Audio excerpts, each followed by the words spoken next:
Virtual അറസ്റ്റിലിരിക്കുന്ന ഒരാളെ പോലീസാന്ന് പറഞ്ഞ് പോകുമ്പോൾ വയസ്സായ ആളും കൂടിയാണ്. അപ്പൊ ആള് തന്നെ പറഞ്ഞു ശ്രീവരാഹം കുളത്തിൽ പുള്ളി സൂയിസൈഡ് ചെയ്യാൻ വേണ്ടിയിട്ട് പ്രതീക്ഷിച്ചിരിക്കുന്നതായിരുന്നു അറസ്റ്റ് ചെയ്ത ആളെന്നുള്ളത്. വെർച്വൽ അറസ്റ്റിലൂടെ ലക്ഷക്കണക്കിന് രൂപ ഒരുപാട് ആളുകളുടെ നഷ്ടപ്പെടുന്ന വാർത്തകൾ ഓരോ ആഴ്ചകളിൽ നമ്മൾ ഇപ്പോൾ സാധാരണമായി കേട്ടുകൊണ്ടിരിക്കുകയാണ്. അതിനിടയിൽ തിരുവനന്തപുരം ശ്രീവരാഹത്ത് ഒരു 74 വയസ്സുകാരനെ പറ്റിച്ച് 10 ലക്ഷം രൂപ അദ്ദേഹത്തിന്റെ ഫിക്സഡ് ഡെപ്പോസിറ്റ് ആയിരുന്ന തുക തട്ടിയെടുക്കാനായി തട്ടിപ്പ് സംഘം നടത്തിയ ശ്രമം വളരെ വിദഗ്ധമായി സൈബർ പോലീസും അതോടൊപ്പം ബാങ്ക് ഉദ്യോഗസ്ഥരും ചേർന്ന് തടയിട്ടിരിക്കുകയാണ്. ഈ സംഭവത്തിന് ഇരയായ 74-കാരൻ എന്നോടൊപ്പം ചേരുന്നു. അദ്ദേഹത്തിന്റെ സ്വകാര്യതയെ മാനിച്ചുകൊണ്ട് അദ്ദേഹത്തിന്റെ മുഖം നമ്മൾ പ്രേക്ഷകരിലേക്ക് എത്തിക്കുന്നില്ല. എന്താണ് സംഭവിച്ചത്? ഡിസംബർ മാസം 17-ാം തീയതി രാവിലെ ഒരു 10:30 മണിയാകുമ്പോൾ ഡാറ്റ പ്രൊട്ടക്ഷൻ ബോർഡ് മുംബൈയിൽ നിന്ന് ഒരു കാൾ വന്നു. അപ്പം നിങ്ങളുടെ ആധാർ കാർഡ് അവർക്ക് കിട്ടിയിട്ടുണ്ട്, അത് വെച്ച് പിന്നെ പോപ്പുലർ ഫണ്ട് ഓഫ് ഇന്ത്യ എന്ന് പറഞ്ഞിട്ട് ഒരു ഫിനാൻസ്, ഒരു ഇല്ലീഗൽ ഫിനാൻസ്, അത് OA അബ്ദുൽ സലാം എന്നൊരു പാർട്ടിയാണ് നടത്തിക്കൊണ്ടിരിക്കുന്നത്.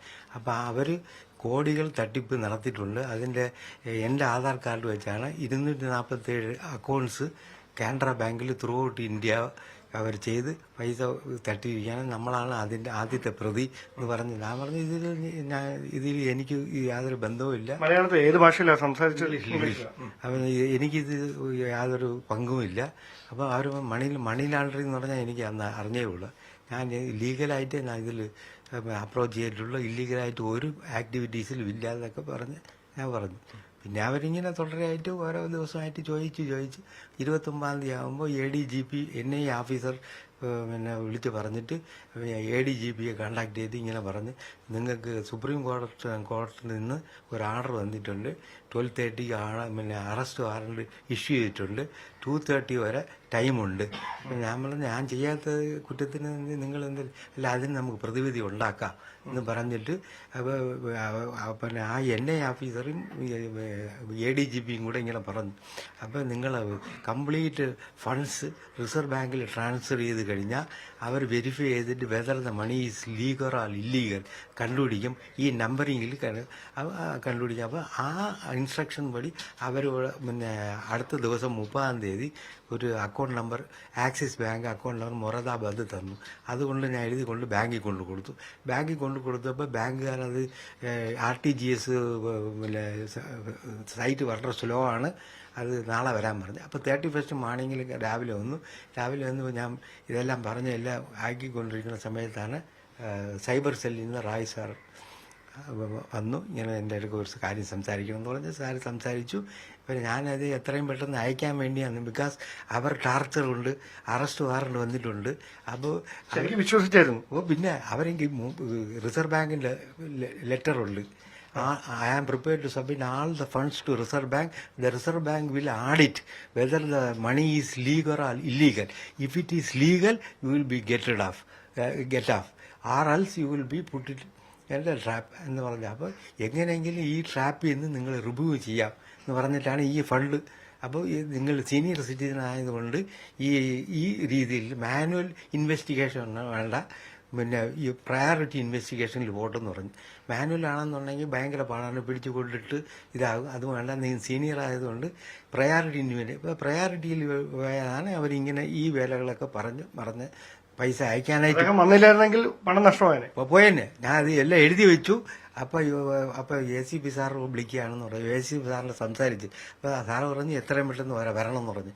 അപ്പോൾ അവിടെ വിത്ത് ഹോൾഡ് ചെയ്തിട്ട് സാറ് എന്നെ വിളിച്ചുകൊണ്ട് ഇവിടെ സംസാരിച്ച സമയത്ത് ഈ സൈബർസ് എന്ന് പറഞ്ഞാൽ എനിക്കൊന്നും പറയാതിരിക്കാൻ പറ്റില്ല. ഞാൻ പിന്നെ സൈലന്റ് ഉടനെ മൊബൈൽ കൊടുത്തു. മൊബൈൽ ഓപ്പൺ ചെയ്തപ്പോൾ everything will be truth will be out. Okay. ഈ ഉദ്യോഗസ്ഥനാണ്, അദ്ദേഹം സൈബർ ക്രൈം പോലീസ് സ്റ്റേഷനിലെ ഉദ്യോഗസ്ഥനാണ് റോയ്. അദ്ദേഹമാണ് ഈ തട്ടിപ്പ് തടയാനായി സമയോചിതമായ ഇടപെടൽ ബാങ്ക് ഉദ്യോഗസ്ഥരുമായി ചേർന്ന് നടത്തിയത്. എന്നോടൊപ്പം ചേരുന്നു. എന്താണത്? നിങ്ങൾ എങ്ങനെയാണ് അറിഞ്ഞത്? അലേർട്ട് ആയത് എങ്ങനെയാണ്? അതായത് ബാങ്കിലെ ജോയിന്റ് മാനേജർ ഒരു മഞ്ജു മാഡം എന്റെ ഫോണിൽ ഇങ്ങനെ വിളിച്ചു പറഞ്ഞു, ഇതേപോലെ ഒരാള് ഇന്ന് തലേദിവസം FD പിൻവലിച്ച് നേരെ സേവിങ്സ് ബാങ്ക് അക്കൗണ്ടിലോട്ട് ഇട്ടിട്ടുണ്ട്. അപ്പം പിറ്റേ ദിവസം അത് നെഫ്റ്റ് അയക്കണമെന്ന് പറഞ്ഞൊരു അക്കൗണ്ട് നമ്പറുമായിട്ട് വന്നു. കൺസ്ട്രക്ഷൻ വർക്ക് എന്നൊക്കെയാണ് പറഞ്ഞത്. അപ്പോൾ കൺസ്ട്രക്ഷൻ വർക്ക് എന്ന് പറഞ്ഞപ്പോഴത്തേക്കും 10 ലക്ഷം എന്തിനാണ് ചെറിയൊരു പണിക്ക് വേണ്ടി എന്ന് ജസ്റ്റ് ചോദിച്ചപ്പോഴത്തേക്കും അതിന് കിട്ടിയ ആൻസർ ഡിഫറെന്റ് ആയിരുന്നു. ഇപ്പം ഒന്നുകൂടി റിപ്പീറ്റ് ചെയ്ത് ചോദിച്ചപ്പോഴത്തേക്കും അത് വീണ്ടും തെറ്റിച്ചിട്ട് മറ്റെന്തോ പറഞ്ഞു, എക്സ്പാൻഷൻ ആണെന്ന് പറഞ്ഞു. അപ്പൊ ഇങ്ങനെയൊക്കെ പറഞ്ഞപ്പോഴത്തേക്കും അവർക്ക് ചെറിയ സംശയം തോന്നി. നോർമലി അന്ന് ഇയർ എൻഡ് ഒക്കെ ആയിരുന്ന സമയമൊക്കെ ആയതുകൊണ്ട് കുറച്ച് നെറ്റ്വർക്ക് എന്തോ പ്രശ്നം, ബാങ്കിന്റെ സെർവർ കുറച്ച് പ്രശ്നം ഡിലേ ആയതുകൊണ്ട് പിറ്റേ ദിവസം രാവിലത്തേക്ക് ഒന്ന് മാറ്റി എന്നെ ഒരു 7 മണി സമയം കഴിഞ്ഞതിന് ശേഷമാണ് മാഡം വിളിച്ചിട്ട് ഇങ്ങനെ ഒരു സംശയം ഉണ്ട് എന്നുള്ളത് അറിയിക്കുന്നത്. അപ്പൊ ഞാനത് അപ്പൊ തന്നെ ഞങ്ങളുടെ ഇൻസ്പെക്ടർ ബിജു സാറിനെയും ACP പ്രകാശ് സാറിനെയൊക്കെ ഞാൻ അറിയിച്ചിരുന്നു. അപ്പൊ സാറ് ടീമുമായിട്ട് ഒന്ന് വർക്ക് ചെയ്യാൻ വേണ്ടി പറഞ്ഞു.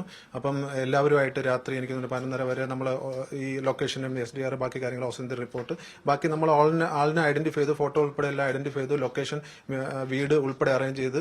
അപ്പോൾ ഞങ്ങൾ വിളിച്ചു കഴിഞ്ഞാൽ അതൊരു നെഗറ്റീവ് ഇമ്പാക്ട് ഉണ്ടാക്കുമെന്നുള്ള രീതി, കാരണം വെർച്വൽ അറസ്റ്റിലിരിക്കുന്ന ഒരാളെ പോലീസാന്ന് പറഞ്ഞ് പോകുമ്പോൾ വയസ്സായ ആളും കൂടിയാണ്. അപ്പൊ ആള് തന്നെ പറഞ്ഞു ശ്രീവരാഹംകുളത്തിൽ പുള്ളി സൂയിസൈഡ് ചെയ്യാൻ വേണ്ടിയിട്ട് പ്രതീക്ഷിച്ചിരിക്കുന്നതായിരുന്നു അറസ്റ്റ് ചെയ്താലെന്നുള്ളത്. അപ്പൊ പോലീസ് ചെന്ന് കഴിഞ്ഞാൽ വീണ്ടും അപ്പം ഞങ്ങൾ മോർണിംഗ് വരെ വെയിറ്റ് ചെയ്യണം എന്നുള്ള സാറിന്റെ നിർദ്ദേശപ്രകാരം വെയിറ്റ് ചെയ്തു. രാവിലെ ഞങ്ങൾ പക്ഷേ പോയപ്പോഴത്തേക്കും അതിന് മുന്നേ ഞങ്ങളുടെ ലൊക്കേഷനെ ഒന്ന് മാറി ട്രാക്ക് മാറിയപ്പോഴത്തേക്കും പുള്ളി മൂവിംഗ് എന്ന് പറഞ്ഞു. പക്ഷെ ഞങ്ങൾ പുള്ളി നടന്നാണ് വന്നതെന്നുള്ളത് ഞങ്ങൾ പ്രതീക്ഷിച്ചില്ല. നടന്ന് ഷോർട്ട് കട്ട് വഴി നിന്ന് അടുത്തൊരു സ്ലിപ്പ് വാങ്ങിപ്പോയി. അപ്പം അക്കൗണ്ട് നമ്പർ തെറ്റാന്ന് പറഞ്ഞു. അപ്പം ഞങ്ങൾ 100% ഉറപ്പിച്ച് വെർച്വൽ അറസ്റ്റാണ്, കാരണം മറ്റത് ബ്ലോക്കായി കാണും അക്കൗണ്ട്. അങ്ങനെയാണ് ഞങ്ങൾ വീണ്ടും അവിടെ സ്റ്റേ ബാക്ക് ചെയ്തു. എന്നിട്ടും ഫോട്ടോ വെച്ച് ആളിനെ ഞങ്ങൾക്ക് ഐഡന്റിഫൈ ചെയ്യാൻ പറ്റിയില്ല. അപ്പം മാഡത്തിനോട് പറഞ്ഞു ഇത്രയും സമയമായിട്ട് വന്നില്ല, വരുമ്പോൾ ഒന്ന് അറിയിക്കണേ, ഞങ്ങൾ ഉണ്ട് എന്ന് പറഞ്ഞു. അപ്പം മാഡം വന്നപ്പോഴത്തേക്കും അറിയിച്ചു. ഞങ്ങൾ അടുത്ത് പോയിട്ട് സ്നേഹത്തോടെ സാറേ ഒന്ന് വരാമോ എന്ന് പറഞ്ഞിട്ട് നമ്മൾ ബാക്കിയുള്ളവരൊക്കെ പുറത്ത് നിന്നു, ആരെയും അറിയിച്ചില്ല. വിളിച്ച് പുറത്തു കൊണ്ടുവന്നപ്പോഴും പുള്ളി പറഞ്ഞു എനിക്ക് പരാതിയോ പരിഭവം അങ്ങനെ ഒന്നുമില്ല, നിങ്ങൾ ഉദ്ദേശിക്കുന്ന ഒന്നുമല്ല, എനിക്ക് അത്തരത്തിലൊന്നും സംഭവിച്ചിട്ടൊന്നുമില്ല, ഞാൻ ഈ പൈസ അയക്കട്ടെ, കോൺട്രാക്ട് ആണ്, ഇതാണെന്നൊക്കെ പറഞ്ഞു. പിന്നെ സാർ ACP സാർ ഫോൺ തുറന്നു പറഞ്ഞില്ല, ആദ്യം പറഞ്ഞില്ല, ഞങ്ങൾ ഇങ്ങനെയൊക്കെ ഉണ്ടെന്ന് പറഞ്ഞിട്ട് ഞാനൊരു 3/4 മണിക്കൂറോളം പുള്ളിയോട് ഇങ്ങനെ സംസാരിക്കുകയാണ്. സാറേ ഇങ്ങനെയൊക്കെ ഉണ്ട്, ഇതായിരിക്കാം എന്നൊക്കെ പറയുകയാണ്. അപ്പൊ കോൺട്രാക്ടറുടെ പേര് ചോദിച്ചപ്പം അറിയത്തില്ല, നമ്പർ അറിയത്തില്ല, ഫ്രണ്ടിന്റെ നമ്പർ അറിയത്തില്ല, ആള് വന്നോ, എഗ്രിമെന്റ് എഴുതിയോ, ഈ കാര്യങ്ങളൊന്നും അറിയത്തില്ല. പിന്നെ എന്തിനാ പൈസ ഇട്ട് കൊടുക്കുമെന്ന് ചോദിച്ചപ്പോഴും എനിക്ക് ഒരു പരാതിയില്ല, ഞാൻ ഇപ്പൊ എഴുതിത്തരാം, എനിക്കിനി ഒരു പരാതിയില്ല എന്ന് പറഞ്ഞു. പിന്നെ വീണ്ടും ചെന്നപ്പോഴത്തേക്കും സാറ് പറഞ്ഞ അനുസരിച്ച് സ്റ്റേഷനിൽ വരാമെന്ന് സമ്മതിച്ചു. അപ്പൊ മാഡത്തിന്റെ അടുത്ത് പോയിരുന്നിട്ട് 5 മിനിറ്റ് പൈസ അയച്ചിട്ടേ വരുള്ളൂ എന്ന് നിർബന്ധമായി. അപ്പൊ മാഡത്തിനോട് ഞങ്ങൾ അറിയാലോ ഇങ്ങനെ ഓൾറെഡി പറഞ്ഞിട്ടുള്ളത് കൊണ്ട് മാഡം പറഞ്ഞു ഒരു 20 മിനിറ്റ് എടുക്കും ഈ ഒരു പ്രോസസ്സ് ചെയ്യാനെന്ന് പറഞ്ഞപ്പോൾ ഞാൻ പറഞ്ഞു സാർ എന്നാലും വന്നോ എന്ന് പറഞ്ഞ് നിർബന്ധിച്ച്. കാരണം പുള്ളി നമ്മൾ പോലീസും കൂടിയാണ്, നമ്മൾ ചിലപ്പോൾ തളർന്നു വീഴാം, ആ രീതിയിൽ ഞാൻ തോളിൽ പിടിച്ച് ചേർത്ത് നിർത്തി തന്നെയാണ് അങ്ങനെ പുള്ളിയെ കൊണ്ടുവന്നു. 20 മിനിറ്റിനകത്ത് തിരിച്ചെത്തിക്കാന്ന് പറഞ്ഞ് ഇവിടെ കൊണ്ടുവന്നു. അവിടെ വെച്ച് ഫോൺ തന്നില്ല. ഇവിടെ വെച്ച് ഫോൺ എടുത്തപ്പോഴത്തേക്കുമാണ് മുംബൈ പോലീസ് ഹെഡ്ക്വാർട്ടേഴ്സിന്റെ പ്രൊഫൈൽ പിക്ചറോട് കൂടി ഫേക്ക് ആയിട്ടുള്ള നമ്പർ വെച്ചിട്ട് ഒരാൾ വീഡിയോ കോളിലായിരുന്നു. എനിക്കൊന്നും ക്യാമറ എനേബിൾ ആയതുകൊണ്ട് തന്നെ നമ്മുടെ ഫേസ് മാറിയപ്പോൾ ഓൾറെഡി അത് കട്ടായി. സാറ് വീണ്ടും വിളിക്കാൻ ആവശ്യപ്പെട്ട് ACP നമ്മുടെ പ്രകാശ് സാറായിരുന്നു സംസാരിച്ചപ്പോൾ അവരെന്ത് ചെയ്തു, ക്യാമറ ഡിസപ്പിയർ ചെയ്തു, അവരുടെ ക്യാമറ ഓഫ് ചെയ്തു. പിന്നെ ഇതൊരു വേറെ നിയമ വഴിക്ക് പോവാന്ന് മനസ്സിലായി. നമ്മൾ പോലീസാണ്, ACP ആണെന്നൊക്കെ സാറ് പറഞ്ഞു. അതൊക്കെ പറഞ്ഞപ്പോഴത്തേക്കും അവര് ക്യാമറ ഓഫ് ചെയ്തു. അപ്പോഴത്തേക്കുമാണ് പുള്ളിക്ക് കാര്യം മനസ്സിലായി. പിന്നെ ഞങ്ങൾ അവയർനെസ്സും കാര്യങ്ങളൊക്കെ കൊടുത്തു. ഇന്നും ഏകദേശം 3/4 മണിക്കൂർ വീഡിയോ ഉൾപ്പെടെയുള്ള അവയർനെസ് ഞങ്ങൾ ഇവിടെ കൊടുത്തിട്ടുണ്ട്. ഇതിനുശേഷം ഡാറ്റ അവരുടെ കയ്യിൽ എത്തിക്കഴിഞ്ഞാൽ മറ്റ് സ്ക്രിപ്റ്റിലൂടെ അവർ വീണ്ടും കോൺടാക്ട് ചെയ്യാം. ചിലപ്പോൾ ഇത് എങ്ങനെയായിരിക്കും ഇതിനുള്ള ഇദ്ദേഹത്തിന്റെ നമ്പറോ ഡീറ്റെയിൽ ഒക്കെ കിട്ടിയത് റാൻഡമായിട്ട് കിട്ടിയതായിരിക്കുമോ അതോ ചിലപ്പോൾ റാൻഡമായിട്ടായിരിക്കാം. അല്ലെന്നുണ്ടെങ്കിൽ എനിക്ക് തോന്നുന്നു നോർമലി ഈ പറഞ്ഞ പോലെ നമ്മൾ UPI ഉൾപ്പെടെയുള്ള പല ആപ്പുകളും നമ്മൾ ബാങ്കുമായിട്ട് ലിങ്ക്ഡ് ആണ്. അപ്പം എനിക്ക് തോന്നുന്നു ഡാറ്റാസ് ഒക്കെ ഒരു പക്ഷേ ആ രീതിയിലൊക്കെ പോകാനുള്ള സാധ്യതകളൊക്കെ ഉണ്ടായിരിക്കാം. വെൻഡേഴ്സ് ആപ്സ് ഡാറ്റ ഷെയറിംഗ് ആയിട്ട് ഒത്തിരി നമ്മുടെ ബ്രൗസർ ഉൾപ്പെടെയുള്ളതിൽ വർക്ക് ചെയ്യുന്നൊക്കെ ഉണ്ട്.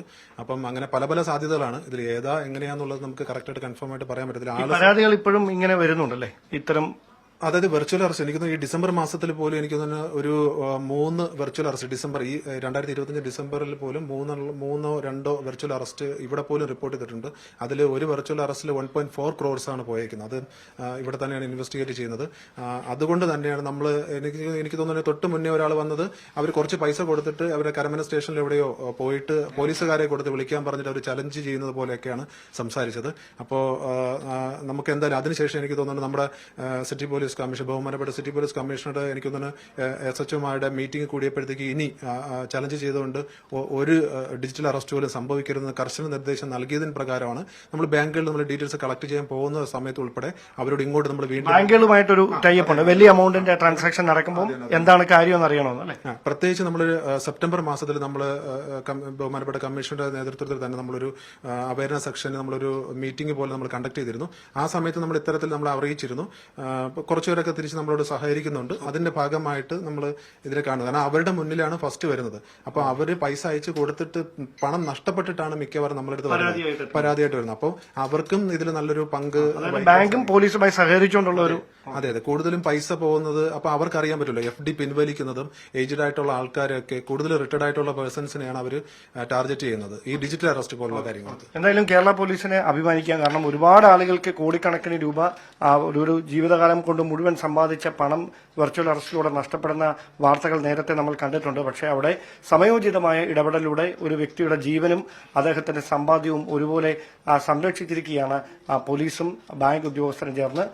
തീർച്ചയായിട്ടും ഈ വാർത്ത പ്രായമായ ആളുകൾ കാണുന്ന പ്രായമായ ആളുകൾക്ക് കൂടിയുള്ള ഒരു മുന്നറിയിപ്പാണ്. വെർച്വൽ അറസ്റ്റ് എന്ന ഒരു നിയമ സംവിധാനം നമ്മുടെ രാജ്യത്തെ ഒരു പോലീസ് സംവിധാനങ്ങളുടെയോ നിയമവ്യവസ്ഥയുടെയോ ഭാഗമായിട്ടില്ല. അത് തട്ടിപ്പിന്റെ മറ്റൊരു രൂപമാണ്. അത് തിരിച്ചറിഞ്ഞുകൊണ്ട് സമയോചിതമായ ഇടപെടൽ നടത്തിയില്ല എങ്കിൽ നിങ്ങളുടെ ജീവിതകാലം മുഴുവൻ ഉണ്ടാക്കിയ സമ്പാദ്യം നഷ്ടപ്പെടാനുള്ള സാധ്യതയാണ് മുമ്പിലുള്ളത്. അതിന് കൃത്യമായ ഒരു ഉദാഹരണമായി മാറുകയാണ് ശ്രീവരാഹത്ത് ഈ വെർച്വൽ അറസ്റ്റ് തടഞ്ഞുകൊണ്ടുള്ള പോലീസിന്റെ ഇടപെടൽ. ക്യാമറമാൻ സന്തോഷ് കുമാറിനൊപ്പം ഡാൻ കുര്യൻ, ന്യൂസ് 18.